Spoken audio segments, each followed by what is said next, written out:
Welcome back to Bartlett Arborist Supply. In today's video, we are going to be going over spar work in a traditional negative rigging, or as it's commonly known, butt checking. Now, I like to use impact blocks. Other people like to use rigging rings. Other people don't use hardware, and it's fine. Whatever is efficient for you gets the job done and is less strenuous on your body and on, well, your equipment, right? From a couple different experiences, especially when I first started, didn't have blocks, it was just rope, and I had to carve, or I was taught to carve, a false crotch, as it was known, right? Into the back of the tree, carve it out, make it look pretty, take the sharp edges out, groove it out, you know, get real Picasso with it, and boom, you're ready to just throw the pieces down. Or if you had left a nub, a small one, right? We all know nubs are no-nos, big no-nos, but if you left a little one, then you knew that was your next spot. And yeah, you kind of were limited at times, different trees. But I was put on the blocks and I stuck with it, loved it, put my own false system anywhere on the tree, take pieces as big as I need to, or as small as I needed to. But enough of that. So impact block, cow hitch. I like using cow hitch on spar work, and I have my SRS system lanyard. Now, tying things on, or your life support system, your primary climbing, your lanyard, work positioning lanyard. This is a discussion that, you know, I think is always to be had.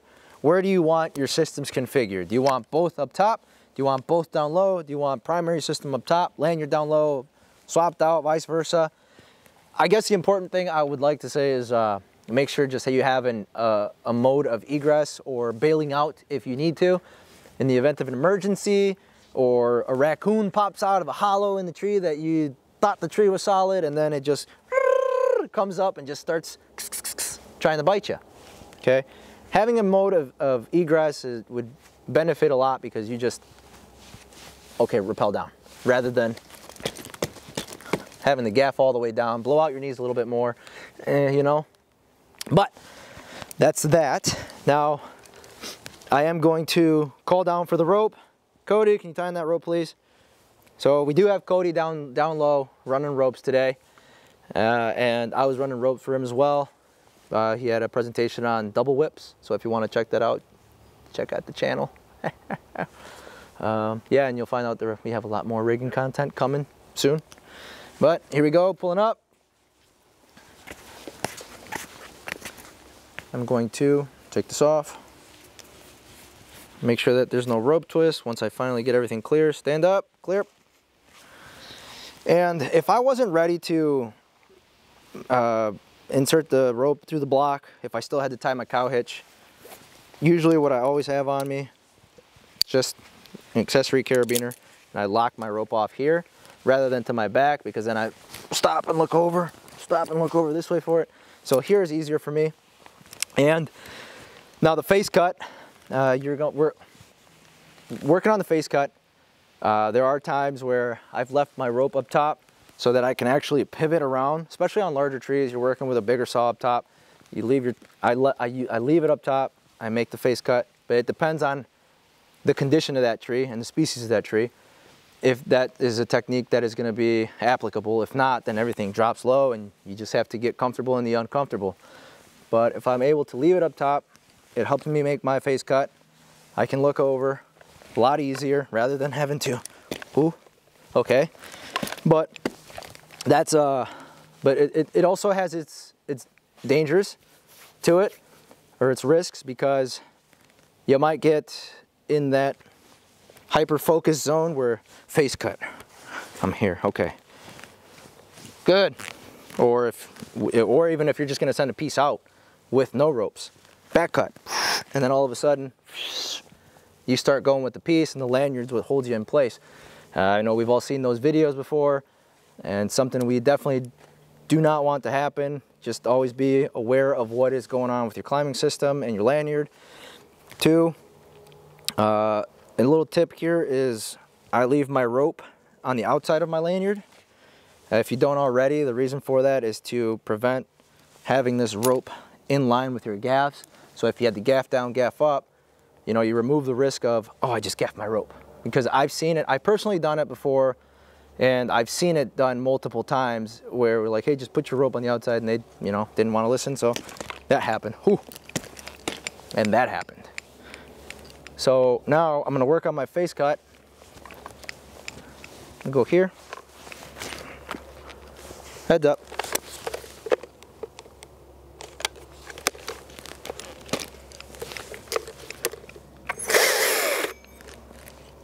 Right there.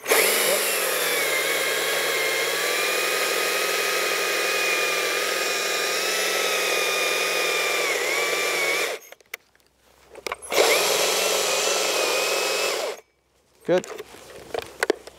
Up.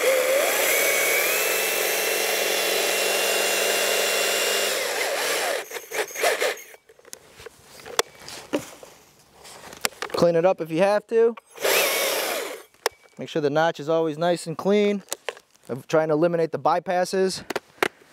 And yeah, that's pretty good. There. Now, as I mentioned before, I'm going to drop the system because we need to be aware of what we're doing. And I am on an Alpine butterfly choke. So the choke, cinch. Move my lanyard off this way. And my Kinesi, I can tighten this up a little bit if I need to. Oh yeah. Keep me even closer to my positioning here. And now it's time to insert the rope. So boom, out, and here. Rope goes through. Grab the rope. And I would draw out some slack here. Tie a big old stopper knot. You can do a slip knot, but I like to do a figure 8 with these bigger blocks. That's a little hockled a little bit, but trust me, it's a figure 8. Trust me, for real. It just, you know, looped on itself. That's all it is. TDS, right? Tie dress set. We'll call it good. So now, this might not be enough, but we'll work with it. Depending on what tree you're working with, beech tree, cherries, hickories, white oaks, red oaks, birch trees. If you're working with a tree that has somewhat smooth bark, throw a half hitch in first and then you're running bowline above. If you're still concerned that the half hitch isn't enough, you can always do a marl and that'll cinch down tighter to the wood. But here, I'm okay with just a halfie. Right there. And yep, as I predicted, not enough. But I can always refix that by taking out more slack. Now that half hitch will kind of prevent more of the slack from falling out. So I can pull up right here.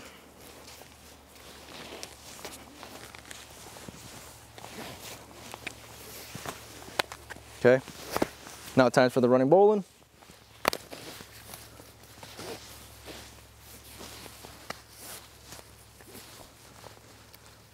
Rabbit goes out the hole, in the hole, you know, that type of thing. But here we go. Something else to note is the position of your first half hitch, marl, bowline, whatever. This one right here, always be aware of how much distance is here. I still gotta lower this down a little bit, Cody. But right here, you don't wanna have a distance of fall all the way up top. The greater the distance, the greater the shock.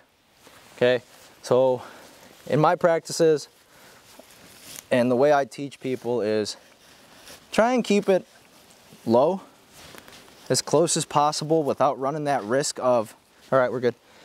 Without running the risk of, as the piece loads into it, or the rope loads into the piece, it'll slip out. So know the species you're working with. Now, we did talk about the lanyard earlier, or climbing system above and stuff like that. From experience, past experiences, I had one where I had my lanyard under the cow hitch, and when the whole piece loaded into the block, the sling is gonna drop down. Doesn't matter how tight you get it. It could be a loopy sling, cow hitch, it could be a timber hitch, whatever, whoopie sling. The piece will drop a little bit and then just fully choke. So as it drops and choked, as it dropped and it choked, it pinched my lanyard super tight, and it kind of just drew me in, where I was like, whoa, that wasn't fun. And that was my learning lesson, was for me personally, I keep my systems above. Now comes the time to spin around, and we're ready for this back cut. You know, boom. Back cut, we look at our apex, and some people take the saw, depending on the tree species, and they scar it. They scar the sides. Now the scarring of the sides is in the event of, you know, everything starts to go and it's looking good, but then all of a sudden, for example, you're working with an American elm and it just starts to tear and peel down. Now you'll potentially have that peel out, taking the rope and your lanyard with you, and you're just gonna start doing this, whoop, and then suck into the tree, which not a very good experience. 2, on the back cut, I don't align myself directly behind the tree, at least anymore, or try not to. My heart is not to. In the event of the rope snapping because we overloaded or cycles to failure, you know, it just, boom, it happened. The rope would come up, smack. At least for me personally, I kind of offset a little bit. I'll begin on that side and then spin over this way as much as possible. One more thing I do, I take the handsaw with my finger on the apex over here, or if this was a really wide diameter, I would start here, rub my finger across an imaginary line to help guide my back cut. I'll say help because, you know, at the end of a long day, throwing nothing but negative rig, you start getting fatigued, your arms drop a little bit, or you go a little too high, and you end up with a back cut that's that much higher than your apex there. It's happened before, so that's why I mentioned it, just in case, you know, in case. But Cody, you ready? Yep. Okay, so Cody's got that tied on, and we're ready to go. I might have to push it off. It's kind of standing still up. Saw's on, and we're gonna kind of line ourselves up. Oh, before I begin, I forgot. Your position with the saw. You never want to cut like this on your back cut, so you don't want to be down super low and cutting like your leather face. Ah! No, that's not good. And you don't want to have the saw in this area working it. You want to stay within the power zone. So the power zone is in this area, and you can comfortably work small saws and big saws. Better control of the saw in the power zone. Here we go. Now we're going. Okay, kind of dip low a little bit just to line myself up still.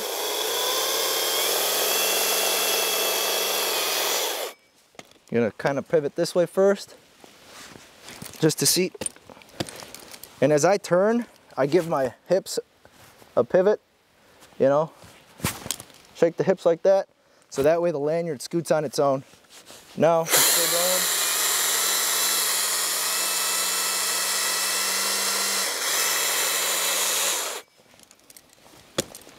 We're gonna pivot back this way to where I want to finish my cutoff from.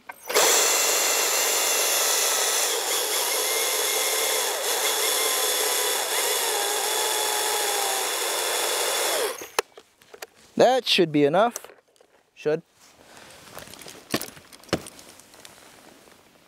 Okay, we'll see how strong I am. Ready, Cody? Not super strong. So there's still a little bit of hinge in there. We're gonna go back in.